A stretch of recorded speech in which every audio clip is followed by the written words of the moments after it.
सुरू होईल। आम्ही दिल्लीतही बैठक घ्यायचं ठरतोय आणि इतर ठिकाणी या बैठका आम्ही घ्यायचं ठरतोय। मोदी सरकारला आमचा निर्वाणीचा इशारा आहे की तुम्ही बोलल्याप्रमाणे ओबीसीचं स्वतंत्र कॉलम ठेवून ओबीसीची जनगणना करावी। हे आमच्याशी जो तुम्ही बेईमानी केली, आमच्याशी जो आमचा विश्वासघात केला, हे याचा उत्तर या सरकारला द्यावं लागेल।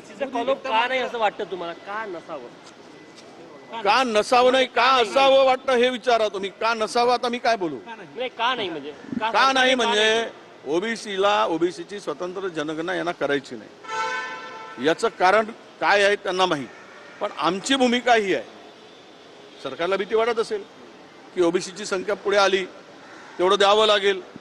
सध्या देशाला कंगालच करून सोडलेला आहे आणि आमचं मत एवढंच आहे की तुम्ही आम्हाला आमच्या लोकसंख्येच्या प्रमाणात बजेटमध्ये असेल, आमच्या सवलतीमध्ये असेल, स्कॉलरशिपमध्ये, सगळ्या गोष्टीमध्ये आम्हाला आमचा वाटा मिळावा। त्यासाठी जिसकी जितनी संख्या भारी उसकी उतनी हिस्सेदारी, भागीदारी, हे आमचं भूमिका, हीच आमची भूमिका आहे। या भूमिकेसाठी आम्हाला जनगणना करून घ्यायची। जर ओबीसीने त्यांना जनगणनेत सहकार्य केलं नाही तर प्रशासन त्यांच्यावर गुन्हे दाखल करण्याची अजिबात करू शकत नाही। आम्ही कशाला सरकारच्या बापाचे काय बांधले हो काय? आम्ही बहिष्कार घालतो आहोत। आम्हाला नाही द्या, आमचा कलम ठेवा, आम्ही सहकार्य करायला तयार आहोत।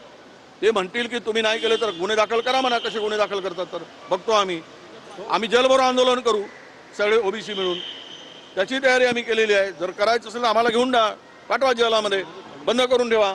आमच्या हक्काचं देण्याची तुमची नियत नसेल आणि जर गुन्हे दाखल करायची तुमची भूमिका असेल तर आम्ही जेलामध्ये सुद्धा जाण्यासाठी आमची तयारी राहील। मोदीजीच्या 12 वर्ष पूर्ण झालेली आहे। नेहरूजींच्या कार्यकाळाची बरोबरी त्यांनी केलेली आहे का?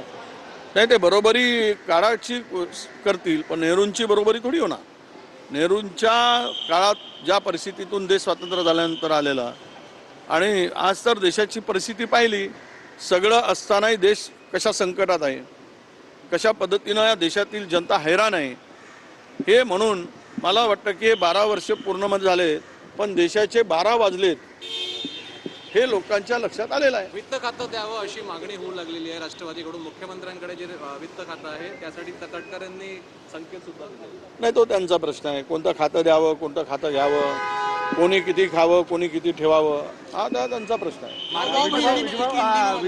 मार्मिकमध्ये जे छापून आलाय विकास ठाकरे यांच्याबद्दल, मार्मिकमध्ये छापून आलेलं आहे, त्याबद्दल काँग्रेस पक्ष कसा बघतो? विकास भाऊ तुमच्या शेजारी बसले, शेजारीने आम्ही सोबत आहोत आणि ह्या ज्या काही चर्चा होतात या चर्चा याला तथ्यहीन चर्चा असतात या। त्यामुळे कोण काय छापलं, आता आमच्या संदर्भात अनेक जण छापतात, त्याला काही अर्थ नसतो।